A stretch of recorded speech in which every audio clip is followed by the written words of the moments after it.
अस्सलाम वालेकुम बाबा जी। वालेकुम सलाम जी। की हाल जे? ठीक हो? अल्हम्दुलिल्लाह जी। तुस तो मेरी नींद ही उड़ाती। तुसी ऐसा अपना वाजा बजाया है और इतना छोटा ऐ बजाते हो? जी नहीं ये सारे इंज बजते हैं या कला यही इंज बजदा है? नहीं जी, सारे ही एंजॉय हैं। ए देखो नाज़रीन, ए एक छोटा जिहा वाजा है ते ए मेरा ख्याल एक ही चीज़ ਇਹਦੇ ਉੱਤੇ ਲੱਗੀ ਹੋਈ। ये प्लास्टिक है जी। ਇਹ ਪਲਾਸਟਿਕ ਹੈ ਜੀ, ਇਹਦੇ ਵਿੱਚ सितारा बनता है। ਇਹ ਕੀ ਬਣਦਾ ਜੀ? सितारा बनता है जी इसका प्लास्टिक। ਅੱਛਾ ਇਹ ਸਤਾਰਾ ਬਣਦਾ ਹੈ। जी जी। ਇਸ ਪਲਾਸਟਿਕ ਦੇ ਨਾਲ ਇਹ ਬਾਬਾ ਜੀ ਨੇ ਇਹ ਵਾਜਾ ਤਿਆਰ ਕੀਤਾ ਹੈ। ਇਹਨੂੰ ਕੀ ਕਿਹਾ ਜਾਏਗਾ? ਆਪਣਾ ਪੀਪਲੀ ਵਾਜਾ, हाँ जी, सीटी वाला। ਟੀਟੀ ਵਾਜਾ, हाँ जी, सीटी सीटी। ਸਿਟੀ ਵਾਜਾ ਨੂੰ ਕਿਹਾ ਜਾਂਦਾ ਜੀ। ਇਹ ਬਾਬਾ ਜੀ ਨੇ ਖੁਦ ਤਿਆਰ ਕੀਤਾ ਹੈ। ਇਹ ਤੁਸੀਂ ਰਹਿਣ ਵਾਲੇ ਕਿੱਥੋਂ ਦੇ ਹੋ? जिला उकाड़ा है जी। ਯਾਰ ਜ਼ਿਲ੍ਹਾ ਉਕਾੜਾ ਤੇ ਰੱਬ ਦੀ ਕੀ ਰਹਿਮਤ ਹੈ ਕਿ ਯਾਰ ਉੱਥੇ ਬੜੇ ਬੜੇ ਵੱਡੇ ਲੋਕ ਪੈਦਾ ਹੋਏ ਨੇ, ਜਿਵੇਂ ਕਿ ਬਾਬਾ ਫਕੀਰ ਹੁਸੈਨ ਸਾਹਿਬ। ਵਾਜੇ ਦੀ ਦੁਨੀਆ 'ਚ, ਬੈਂਡ ਦੀ ਦੁਨੀਆ 'ਚ ਬੜਾ ਉਹਨਾਂ ਦਾ ਨਾਂ ਹੋਇਆ। जी ਬੜੇ ਆਲਾ ਬੰਦੇ ਹੋਏ ਨੇ, ਆਫਤਾਬ ਇਕਬਾਲ ਸਾਹਿਬ, ਜ਼ਫਰ ਇਕਬਾਲ ਸਾਹਿਬ, ਠੀਕ ਹੈ ਜੀ, ਉਕਾੜਾ जी। ਬੜੇ ਨਾਂ ਹੋਏ ਨੇ ਉਕਾੜੇ ਦੇ। ਤੇ ਤੁਸੀਂ ਮਾਸ਼ਾਅੱਲਾ ਕਾੜੇ ਵਾਲੇ ਫਨਕਾਰ ਟੁਰ ਰਹੇ ਨੇ ਅੱਜ ਕੱਲ੍ਹ। ਮੇਰੇ ਖਿਆਲ ਅੱਲਾ ਦੀ ਰਹਿਮਤ ਦਾ ਫਨਕਾਰਾਂ ਤੇ ਉੱਥੇ ਰਹਿਮਤ ਹੋ ਰਹੀ, ਉਧਰੋਂ ਹੀ ਆ ਰਹੇ ਨੇ। ਬਾਬਾ ਜੀ ਉਕਾੜੇ ਕਿਹੜੀ ਜਗ੍ਹਾ ਤੇ ਰਹਿੰਦੇ ਹੋ? ये जी नाल दपालपुर साइड से गांव है ਅੱਛਾ ਜੀ, 33 डी ठक्कर का। ਅੱਛਾ ਉੱਥੇ ਦੇ ਰਹਿਣ ਵਾਲੇ ਹੋ। जी। ਤੇ ਜ਼ਾਤ ਕੀ ਆਪਣੀ? मैं पट्टी। ਮੈਂ ਪੱਟੀ। ਮੈਂ ਪੱਟੀ ਤੁਹਾਡੀ ਗੋਤ ਹੈ? हाँ जी हाँ ਵੈਸੇ जी। ਤਾਂ ਪੱਟੀ ਸਾਹਿਬ ਹੋਏ ਨਾ ਜੀ। जी जी पट्टी ਤੇ साहब। ਮੈਂ ਦਾ ਮਤਲਬ ਹੈ ਤੁਹਾਡੀ ਗੋਤ ਹੈ। मच्छियाँ मुच्छियाँ फड़न वाले जी। ਅੱਛਾ ਮਛੇਰੇ, मछेरे। ਮੱਛੀਆਂ ਫੜਨ ਵਾਲੇ। हाँ जी ਤੇ जी। ਬਾਬਾ ਜੀ ਮੱਛੀਆਂ ਫੜਦੇ ਫੜਦੇ ਤੇ ਹੱਥ 'ਚ ਫਨ ਵਾਲੀ ਚੀਜ਼ ਫੜ ਲਈ, ਇਹ ਕਿਸ ਤਰ੍ਹਾਂ ਦਾ ਖਿਆਲ ਆਇਆ?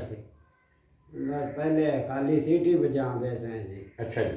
फिर इनके तो अगे यार फार्मूला ला के तैयार कर दिता। तो वो फिर पहले सीटी गेरी वो 5 रुपए की सी। ये नाल लग गया 10 रुपए की हो ਇਹ गई। ਜਿਹੜਾ ਫਾਰਮੂਲਾ ਤੁਸੀਂ ਖੁਦ ਤਿਆਰ ਕੀਤਾ ਹੈ, हाँ जी ਇਹ ਤੁਹਾਡੇ ਜ਼ਿਹਨ 'ਚ ਕਿਵੇਂ ਆਇਆ ਕਿ ਜੀ ਇਹ ਇੱਕ ਟੀਮ ਦੀ ਪੱਤਰੀ ਦੇ ਨਾਲ ਮੈਂ ਇਹਦੇ 'ਚੋਂ ਆਵਾਜ਼ ਕਰ ਸਕਦੀ? हाँ जी हाँ जी। वो पहले टींड की पत्तरी से केड़ी ने ये खाली लक्कड़ नूं सराख मारते ते उनके उत्ते बनाई सी सीटी। ਅੱਛਾ ਜੀ। फिर खरादिए को इंदा सच्चा बनवाया सीटी ले जाते ना खरादिए को। ਅੱਛਾ ਜੀ। ਤੇ ਫਿਰ ਉਹਨੂੰ ਆਖਿਆ ਵੀ ਇਹਦੇ ਨਾਲ ਦਾ ਸੱਚਾ ਬਣਾ ਦਿਓ। ਉਹਨੇ ਫਿਰ ਬਣਾ ਦਿੱਤਾ ਹੈ। ਅਰੇ ਵਾਹ, ਅਰੇ ਵਾਹ, ਤੁਸੀਂ ਵਾਜਾ ਇਜਾਦ ਕਰ ਲਿਆ। ਜੀ ਤੇ ਫਵਾਦ ਚੌਧਰੀ ਸਾਹਿਬ ਨੂੰ ਚਾਹੀਦਾ ਕਿ ਤੁਹਾਨੂੰ ਲੈ ਕੇ ਜਾਣ, ਸ਼ਾਇਦ ਤੁਸੀਂ ਕੁਝ ਇਸ ਤੋਂ ਬਿਹਤਰ ਚੀਜ਼ ਵੀ ਇਜਾਦ ਕਰ ਸਕਦੇ ਹੋ। ਜੀ ਬਸ। ਹਾਂਜੀ। ਤੇ ਅੱਛਾ ਆਪਣਾ ਉਕਾੜੇ ਤੋਂ ਤੁਸੀਂ ਹੁਣ ਲਾਹੌਰ ਸ਼ਿਫਟ ਹੋ ਗਏ ਹੋ ਹਾਂਜੀ। ਤੇ ਮਾਸ਼ਾਅੱਲਾ ਕਿੰਨੇ ਬੇਟੇ ਕਿੰਨੀਆਂ ਬੇਟੀਆਂ? 5 ਬੇਟੀਆਂ ਨੇ ਜੀ, 3 ਬੇਟੇ ਨੇ। ਅੱਛਾ ਤੇ ਸਾਰੇ ਵਿਆਹੇ ਗਏ ਨੇ ਜਾਂ? ਹਾਂਜੀ ਵਿਆਹ ਗਏ ਨੇ। ਇੱਕ ਬੱਚਾ ਰਹਿ ਗਿਆ ਕੋਈ 8-9 ਸਾਲ ਦਾ। ਯਾਨੀ ਬੇਟੀਆਂ ਵਿਆਹ ਗੱਲਾਂ ਤੁਹਾਨੂੰ ਸੁਰਖਰੂ ਕਰਦਾ ਹੈ। ਹਾਂਜੀ ਹਾਂਜੀ। ਹੁਣ ਤੁਸੀਂ ਉਦੋਂ ਤੁਹਾਡੀ ਬੀਵੀ ਹੈ ਜੀ। ਤੇ ਅੰਮਾ ਜੀ ਜਦੋਂ ਤੁਸੀਂ ਸਾਰੀ ਮਿਹਨਤ ਮਜ਼ਦੂਰੀ ਕਰਕੇ ਘਰ ਜਾਂਦੇ ਹੋ ਤੇ ਤੁਹਾਨੂੰ ਖੁਸ਼ ਹੋ ਕੇ ਵੇਖਦੇ ਨੇ ਜਾਂ ਗੁੱਸੇ ਨਾਲ ਵੇਖਦੇ ਨੇ ਕਿ ਸਾਰਾ ਦਿਨ ਕਿੱਥੇ ਫਿਰ ਕੇ ਆਏ? ਨਹੀਂ ਜੀ ਬੜਾ ਖੁਸ਼ ਹੋ ਕੇ ਵੇਂਦੇ ਨੇ ਤੇ। ਅੱਛਾ ਜੀ। ਹਾਂਜੀ ਖੁਸ਼ ਹੋ ਕੇ ਵੇਖਦੇ? ਹਾਂਜੀ ਹਾਂਜੀ। ਤੇ ਤੁਹਾਡੇ ਦਿਲ 'ਚ ਵੀ ਠੰਡ ਪੈਂਦੀ ਹੋਈ? ਜੀ ਜੀ। ਤੇ ਸਾਰਾ ਦਿਨ ਤੁਸੀਂ ਇਹ ਮਿਹਨਤ ਮਜ਼ਦੂਰੀ ਕਰਕੇ ਕਿੰਨੇ ਕੁ ਪੈਸੇ ਕਮਾ ਲੈਂਦੇ? ਹਾਂਜੀ ਅੱਲਾਹ ਪਾਕ ਦਾ ਸ਼ੁਕਰ ਹੈ ਜੀ ਕਿ ਰੁਪਈਆ 500-600 ਬਣ ਜਾਂਦਾ ਹੈ। ਲਓ ਜੀ, 500-600 ਰੁਪਇਆ ਕਮਾ ਕੇ ਜਦੋਂ ਤੁਸੀਂ ਘਰ ਪਹੁੰਚਦੇ ਨੇ, ਬਜ਼ੁਰਗ ਜਦੋਂ ਆਪਣੇ ਘਰ ਜਾਂਦੇ ਨੇ ਤੇ ਇਹਨਾਂ ਦੀ ਬੀਵੀ ਸਾਡੀ ਅੰਮਾ ਹਜ਼ੂਰ ਜਿਹੜੇ ਨੇ ਇਹਨਾਂ ਨੂੰ ਖੁਸ਼ ਹੋ ਕੇ ਵੇਖਦੇ ਨੇ। ਜੀ ਤੇ ਕੁਝ ਐਸੇ ਲੋਕ ਵੀ ਨੇ ਕਿ ਕਰੋੜਾਂ ਰੁਪਈਏ ਕਮਾ ਕੇ ਘਰ ਜਾਓ ਤੇ ਫਿਰ ਵੀ ਮੱਥੇ ਤੋਂ ਵੱਟ ਨਹੀਂ ਜਾਂਦਾ। ਖੁਦਾ ਦਾ ਵਾਸਤਾ ਹੈ, ਥੋੜ੍ਹਾ ਜਿਹਾ ਥੱਲੇ ਵੇਖੋ। ਥੱਲੇ ਵੇਖਣਾ ਚਾਹੀਦਾ ਹੈ, ਤਾਂ ਹੀ ਕਾਇਨਾਤ ਚੱਲੇਗੀ ਔਰ ਇਸੇ ਤਰ੍ਹਾਂ ਹੀ ਮੁਹੱਬਤਾਂ ਵਧਣਗੀਆਂ। ਕਰੋੜਾਂ ਨਹੀਂ, ਇਹ ਸਕੂਨ ਚਾਹੀਦਾ ਜਿਹੜਾ ਬਜ਼ੁਰਗਾਂ ਦੇ ਘਰ 'ਚ।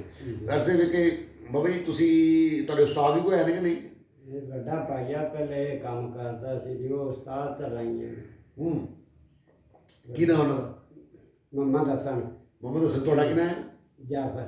ਜਾਫਰ ਅਲੀ। ਹਾਂਜੀ ਜਾਫਰ। ਵਾਹ ਜੀ ਵਾਹ। ਜਾਫਰ ਅਲੀ ਸਾਹਿਬ, ਤੇ ਇਹਦੇ ਤੇ ਤੁਸੀਂ ਗੀਤ ਵੀ ਕੋਈ ਤਿਆਰ ਕੀਤਾ ਹੈ ਜਿਹੜਾ ਵਜਾ ਕੇ ਤੁਸੀਂ ਲੋਕਾਂ ਨੂੰ ਮੁਤਾਸਰ ਕਰਦੇ ਹੋ?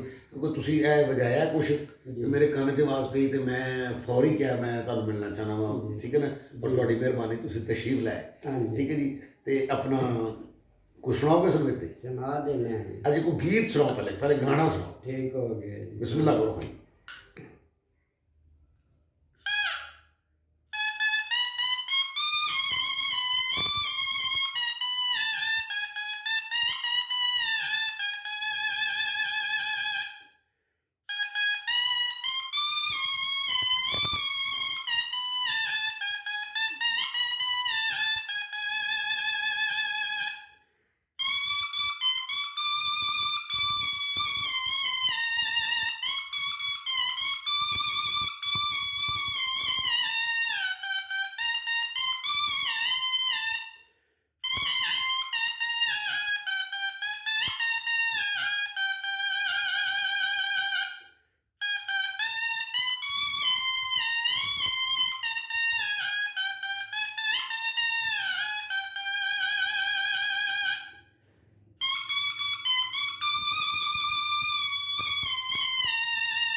ਜੀ ਵਾਹ ਵਾਹ ਵਾਹ ਬਾਬਾ ਜੀ, ਇਹ ਸ਼ਨਾਈ ਔਰ ਕੁਰਾਨ ਦੇ ਦਰਮਿਆਨ ਤੁਸੀਂ ਉਹ ਚੀਜ਼ ਤਿਆਰ ਕਰ ਲਈ ਹੈ ਜੀ। ਜੀ ਜੀ ਤੇ ਜਦੋਂ ਅੰਮਾ ਜੀ ਨਾਰਾਜ਼ ਹੁੰਦੇ, ਤੁਹਾਡੀ ਬੀਵੀ ਨਾਰਾਜ਼ ਹੁੰਦੀ, ਫਿਰ ਤੁਸੀਂ ਇਹੋ ਗਾਣਾ ਗਾ ਕੇ ਹਾਂਜੀ ਬਣਾਉਂਦੇ, ਕਦੀ ਤੇ ਹੱਸ ਬੋਲਵੇ ਹੈ, ਹਾਂਜੀ ਦੁੱਖ ਸੁੱਖ ਬੋਲਵੇ। ਖੋਲ ਦੇ।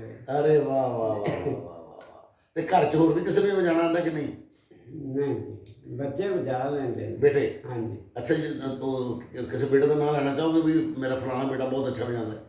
ਹਾਂਜੀ, ਰਮਜ਼ਾਨ ਹੈ ਮੇਰਾ ਬੇਟਾ, ਉਹ ਬਹੁਤ ਅੱਛਾ ਵਜਾਉਂਦਾ। ਤੇ ਉਹ ਮਤਲਬ ਵਜਾਉਂਦੇ ਰਹਿੰਦੇ ਜਾਂ ਰਮਜ਼ਾਨ 'ਚ ਹੀ ਵਜਾਉਂਦਾ ਸਿਰਫ? ਹਾਂਜੀ ਬਹੁਤ। ਅੱਛਾ ਜੀ। ਹਾਂਜੀ ਅੱਛਾ, ਕਦੀ ਤੇ ਹੱਸ ਬੋਲ ਵੀ ਇਹ ਤੇ ਹੋ ਗਿਆ। ਜੀ। ਹੋਰ ਕੋਈ ਤੁਹਾਨੂੰ ਮੈਡਮ ਨੂਰ ਜਹਾਂ ਦਾ ਗੀਤ ਇਹਦੇ ਚਾਹੁੰਦਾ ਹੋਵੇ ਜਾਂ ਕਿਸੇ ਹੋਰ ਫਨਕਾਰ ਦਾ? ਮੈਡਮ ਨੂਰ ਜਹਾਨ ਦਾ ਵੀ ਆਉਂਦਾ ਹੈ ਜੀ, ਬਾਕੀ ਹੁਣ ਤੁਹਾਨੂੰ ਦੱਸਿਆ ਉਮਰ ਦੇ ਲਿਹਾਜ਼ ਨਾਲ ਉਵੇਂ ਬੋਲਿਆ ਨਹੀਂ ਜਾਂਦਾ, ਜ਼ੋਰ ਨਹੀਂ ਲੱਗਦਾ। ਤੁਹਾਨੂੰ ਤਾਂ ਆਖਿਆ ਸੀ ਵੀ ਬੱਚੇ ਨੂੰ ਲਾਇਆ ਆਉਂਦਾ। ਕੋਈ ਗੱਲ ਨਹੀਂ, ਕੋਈ ਗੱਲ ਨਹੀਂ, ਤੁਸੀਂ ਆ ਗਏ ਤੇ ਬਸ। ਜਿਵੇਂ ਆਖੋ ਉਵੇਂ ਕਰ। ਅੱਛਾ ਨਹੀਂ, ਤੁਸੀਂ ਕੋਈ ਕਹਿ ਰਹੇ ਸੁਣੋ ਇਹ ਤੇ ਹੋ ਗਿਆ ਨਾ। ਹੋਰ ਮੈਂ ਕਹਿੰਦਾ ਇਸ ਤੋਂ ਇਲਾਵਾ ਕੋਈ ਨਸੀਬੋ ਦਾ ਜਾਂ ਮੈਡਮ ਦਾ ਸੁਣਾਓਗੇ? ਹਾਂਜੀ ਮੈਡਮ ਦਾ ਸੁਣਾਓ ਭਲਾ।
ਵਾਹ ਜੀ ਵਾਹ ਵਾਹ, ਜਿਹਦਾ ਦਿਲ ਟੁੱਟ ਜਾਏ, ਜੀ ਜਿਹਦੀ ਗੱਲ ਮੁੱਕ ਜਾਏ, ਹਾਂਜੀ ਹੈ ਜੀ। ਜੀ। ਇਹੋ ਗਾਣਾ ਵਜਾਇਆ ਨਾ ਜੀ? ਹਾਂਜੀ ਹਾਂਜੀ ਹਾਂਜੀ। ਵਾਹ ਵਾਹ ਵਾਹ ਜੀ। ਵੇਖੋ ਮੈਡਮ ਨੂਰ ਜਹਾਂ ਕੀ ਭਾਗਾਂ ਵਾਲੇ ਫਨਕਾਰਾ ਹੋਏ ਨੇ ਕਿ ਹਰ ਸਾਜ਼ 'ਚ ਉਹਨਾਂ ਦਾ ਗੀਤ ਗਾਇਆ ਗਿਆ ਹੈ।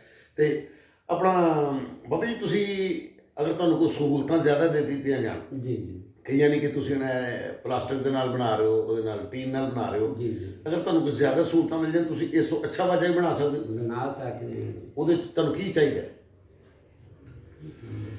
ਮਤਲਬ ਉਹਦੇ 'ਚ ਹੋਰ ਚੀਜ਼ਾਂ ਚਾਹੀਦੀਆਂ ਨੇ? ਚੀਜ਼ਾਂ ਤਾਂ ਹੋਰ ਕੋਣੀ ਚਾਹੀਦੀਆਂ, ਇਹੋ ਹੀ ਚਾਹੀਦੀਆਂ। ਇਹਦੀਆਂ ਚੀਜ਼ਾਂ ਨਾਲ ਹੀ। ਮਤਲਬ ਟੀਨ ਦੀ ਜਗ੍ਹਾ ਤੇ ਕੀ ਚਾਹੀਦਾ ਹੈ ਤੇ ਪਲਾਸਟਿਕ ਦੀ ਜਗ੍ਹਾ ਤੇ ਕੀ ਚਾਹੀਦਾ? ਕੋਈ ਹੋਰ ਅੱਛਾ ਸਮਾਨ ਮਿਲ ਜਾਏਗਾ? ਉਹ ਤਾਂ ਮਿਲ ਜਾਏ ਇਹਦੇ ਤੋਂ ਅੱਛਾ ਹੋਰ ਕੋ ਨਹੀਂ ਹੈਗਾ ਜੀ। ਇਹ ਕਿਹੜਾ ਪਲਾਸਟਿਕ ਹੈ, ਇਹ ਸਭ ਤੋਂ ਅੱਛਾ ਹੈ। ਇਹੋ ਹੀ ਅੱਛਾ ਹੈ ਜੀ। ਵਾਹ ਰੇ ਵਾਹ ਬਾਬਾ ਜੀ, ਤੁਸੀਂ ਤੇ ਮਤਲਬ ਸਾਇੰਸਦਾਨ ਵੀ, ਤੁਸੀਂ ਆਪਣੇ ਹੱਥ ਨਾਲ ਇਹ ਵਾਜਾ ਤਿਆਰ ਕਰ ਲਿਆ। ਪੀਪਣੀ ਵਾਜਾ ਜਿਹਨੂੰ ਕਿਹਾ ਜਾਂਦਾ ਹਾਂਜੀ, ਹੈ, ਹਾਂਜੀ। ਸੀਟੀ ਵਾਜਾ ਜਿਹਨੂੰ ਕਿਹਾ ਜਾਂਦਾ ਹੈ, ਜੀ, ਜੀ। ਇਹ ਤੁਸੀਂ ਤਿਆਰ ਕੀਤਾ ਹੈ। ਜੀ। ਅੱਛਾ, ਤੁਸੀਂ ਨਾਜ਼ ਸ਼ਰੀਫ ਪੜ੍ਹ ਰਹੇ ਸੋ ਹਾਂਜੀ। ਤੇ ਮੇਰੇ ਕੰਨਾਂ 'ਚ ਤੁਹਾਡੀ ਜਿਹੜੀ ਆਵਾਜ਼ ਪਈ ਉਹ ਨਾਜ਼ ਸ਼ਰੀਫ ਦੀ ਪਈ ਹੈ। ਜੀ ਤੇ ਮੈਂ ਕਿਹਾ ਯਾਰ ਬਿਸਮਿਲ੍ਲਾ, ਵੇਖੋ ਕੌਣ ਨੇ ਜਿਹੜੇ ਨਾਜ਼ ਪੜ੍ਹ ਰਹੇ ਨੇ, ਹਾਂਜੀ। ਤੇ ਬਿਸਮਿਲ੍ਲਾ ਕਰਕੇ ਜ਼ਰਾ ਨਾਜ਼ ਸ਼ਰੀਫ ਸੁਣਾ ਦਿਓ। ਠੀਕ ਹੈ।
ਜੀ ਵਾਹ ਵਾਹ ਵਾਹ। ਨਾਜ਼ਰੀਨ, ਪਾਕਿस्तानी टैलेंट ਦੀ ਕੋਈ ਕਮੀ ਨਹੀਂ। ਇਹ ਸਾਜ਼ ਕਿਸੇ ਨੂੰ ਅੱਛਾ ਲੱਗ ਰਿਹਾ ਹੋਗਾ, ਕਿਸੇ ਨੂੰ ਬੁਰਾ ਲੱਗ ਰਿਹਾ ਹੋਗਾ। ਜਿਹੜੇ ਜੀ ਜੀ ਜੀ ਮਤਲਬ ਹਾਂਜੀ ਹਾਂਜੀ ਹਾਂਜੀ ਸੋਚਦੀ ਵਾਲੇ ਨੂੰ ਕਹਿਣਗੇ ਯਾਰ ਇਹ ਕੀ ਸਾਜ਼ ਹੈ, ਲੇਕਿਨ ਯਾਰ ਇਸ ਗੱਲ ਨੂੰ ਛੱਡੋ। ਤੁਸੀਂ ਵੇਖੋ ਉਹਨਾਂ ਨੇ ਇਹ ਸਾਜ਼ ਬਣਾ ਲਿਆ ਔਰ ਬਣਾ ਕੇ ਆਪਣੇ ਬੱਚਿਆਂ ਦਾ ਰਿਜ਼ਕ ਕਮਾ ਰਹੇ ਨੇ ਔਰ ਅੱਲਾਹ ਪਾਕ ਇਹਨਾਂ ਨੂੰ ਸਲਾਮਤ ਰੱਖੇ। ਬੜੀ ਮਿਹਰਬਾਨੀ ਹੈ ਬਾਬਾ ਜੀ, ਤੁਸੀਂ ਤਸ਼ਰੀਫ ਲਿਆਏ। ਇਨਸ਼ਾਅੱਲਾ ਇਸ ਤਰ੍ਹਾਂ ਦੇ ਟੈਲੈਂਟ ਨਾਲ ਤੁਹਾਡੇ ਨਾਲ ਮੁਲਾਕਾਤ ਹੁੰਦੀ ਰਹੇਗੀ। ਜਿੱਥੇ ਵੀ ਕੋਈ ਹੈ, ਕੋਈ ਚੰਗਾ ਹੈ, ਕੋਈ ਮਾੜਾ ਹੈ, ਜੀ ਵੇਖੋ ਤਾਂ ਸਹੀ। ਜੀ ਇਹ ਹੌਸਲਾ ਅਫਜ਼ਾਈ ਹੋਣੀ ਚਾਹੀਦੀ ਹੈ। ਹੁਣ ਮੈਨੂੰ ਤੇ ਜਾਫਰ ਅਲੀ ਸਾਹਿਬ ਨੂੰ ਇਜਾਜ਼ਤ ਦਿਓ। ਇਨਸ਼ਾਅੱਲਾ ਫਿਰ ਮੁਲਾਕਾਤ ਹੋਏਗੀ। ਅੱਲਾਹ ਹਾਫਿਜ਼।